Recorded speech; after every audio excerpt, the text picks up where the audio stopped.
Do you know the history behind your favorite KFC chicken? Let's go back in time to the 1930s. In the small town of Corbin, Kentucky, a man named Harlan Sanders operated a simple service station. But this was no ordinary pit stop. Sanders had a knack for cooking and started serving meals to weary travelers. Word quickly spread about the delicious food at Sanders' service station, and it wasn't long before he was recognized for his culinary contributions.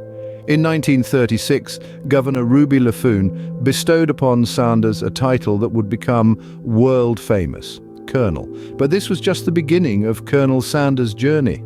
With the title of Colonel came a newfound determination to perfect his cooking. He began experimenting with a mix of herbs and spices, a secret recipe that would soon become the heart and soul of KFC.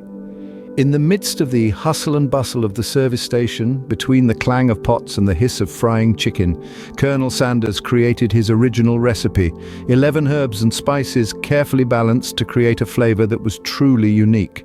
This recipe wasn't just a list of ingredients, it was a labor of love, a testament to Sanders' passion for cooking. As the 1930s gave way to the 1940s, Colonel Sanders' service station had become a beacon for food lovers. People would travel miles just to get a taste of his fried chicken. But even with this success, Colonel Sanders wasn't content. He had a vision, a dream of sharing his original recipe with the world. And so he began laying the groundwork for what would become one of the most popular fast food chains in the world. And so the stage was set for a fast food revolution. Ever wondered how KFC became a household name? Well, the credit largely goes to the franchising efforts of its founder, Colonel Harlan Sanders. In the early 1950s, Sanders, then in his 60s, embarked on a journey to franchise his fried chicken recipe. He believed in his secret blend of 11 herbs and spices so much that he traveled across the United States, knocking on doors, pitching his business model, and selling KFC franchises. The first KFC franchise was opened not in Kentucky, but in Salt Lake City, Utah. It was 1952, and Pete Harmon, a good friend of Sanders, took a leap of faith and opened the first ever KFC franchise. The gamble paid off, and the restaurant was a huge success. This was a pivotal moment in KFC's history, marking the beginning of the brand's national and later global expansion. The 1950s and 1960s saw a rapid increase in the number of KFC franchises. The brand's footprint began spreading across the country, from the East Coast to the West Coast. Sanders' tireless efforts and his unyielding belief in his fried chicken recipe were paying off. The Colonel's face and his iconic white suit became synonymous with delicious, finger-licking good chicken. But franchising was only part of the story. The real key to KFC's growth was its commitment to quality and consistency. Regardless of where a KFC franchise popped up, customers could count on getting the same great-tasting chicken they'd come to love. This consistency, coupled with Sanders' charismatic personality and business acumen, fueled KFC's rise to prominence. By the end of the 1960s, KFC had firmly established itself as a dominant player in the fast food industry. But the Colonel wasn't one to rest on his laurels. He knew that in order to keep growing, KFC would need to evolve and adapt. And that's exactly what it did. But this was just the beginning of KFC's journey. The Colonel's dream of making KFC a household name was becoming a reality, and the brand was poised for even greater success in the years to come. What happens when a brand becomes bigger than its founder? This was the reality for KFC in the mid-20th century. The franchise was growing at a remarkable pace, and the Colonel was aging. It was time for a change of guard. In the early 60s, KFC had become a nationwide sensation. Colonel Sanders, despite his charm and vigor, was approaching 75, a time when most people consider slowing down. But the Colonel's dream was far from fulfilled. His recipe, his brand, his legacy needed to continue. So, in 1964, he made a decision that would forever change the landscape of the fast food industry. Enter John Y. Brown Jr. and Jack C. Massey, two shrewd businessmen with a keen eye for potential. They saw the magic in the Colonel's recipe and the charm in his brand. They made an offer, and the Colonel, seeing an opportunity for his legacy to continue, agreed. The Colonel Sanders Corporation acquired KFC for a cool $2 million.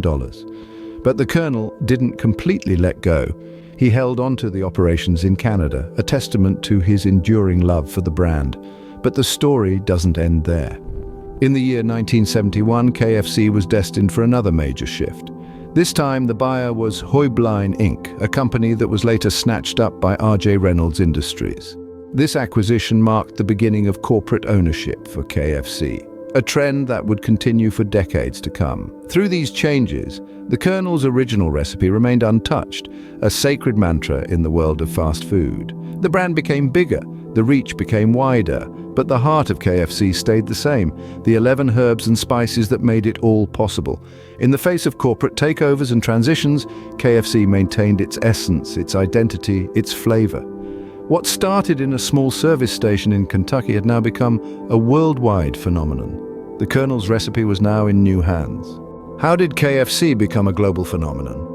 It all started in the mid-80s when PepsiCo, the beverage giant, made a finger-licking good decision. In 1986, KFC was acquired by PepsiCo for a cool $850 million. This acquisition brought about a new era of global expansion and marketing strategies for the fried chicken chain. Under PepsiCo's stewardship, KFC spread its wings far and wide. From the Americas to Asia and from Europe to Africa, the Colonel's secret recipe made its mark. The appeal of KFC's delicious fried chicken transcended borders and cultural differences, turning the brand into a global phenomenon. But PepsiCo's influence didn't stop at global expansion. They also brought some fresh marketing strategies to the table. PepsiCo, already a seasoned veteran in the fast food arena with chains like Pizza Hut and Taco Bell in its portfolio, knew a thing or two about promoting fast food. With their backing, KFC's marketing efforts reached new heights, further cementing the brand's place in the fast food industry. Fast forward to 1997, PepsiCo decided to spin off its fast food division. This led to the creation of Tricon Global Restaurants, a separate entity that took KFC, Pizza Hut, and Taco Bell under its wing. Tricon Global Restaurants was the next stepping stone in KFC's journey, but it wasn't the final destination. In 2002, Tricon Global Restaurants transformed into Yum Brands Inc. Under the banner of Yum Brands, KFC continued its global expansion, reaching even more corners of the world. Yum Brands also helped KFC adapt to local tastes and preferences in various countries, ensuring that the brand remained relevant in diverse cultural landscapes. From its humble beginnings in a small service station in Kentucky to becoming part of a global fast food empire, KFC's journey is indeed a testament to its irresistible fried chicken and the power of strategic business decisions. KFC was now part of a fast food empire. The brand had not only survived, but thrived through numerous changes in ownership and business strategies. As part of Yum Brands, KFC continues to be a beloved fast food chain worldwide, serving up the Colonel's secret recipe to millions of customers every day. Ever tried a KFC chicken sandwich or wrap?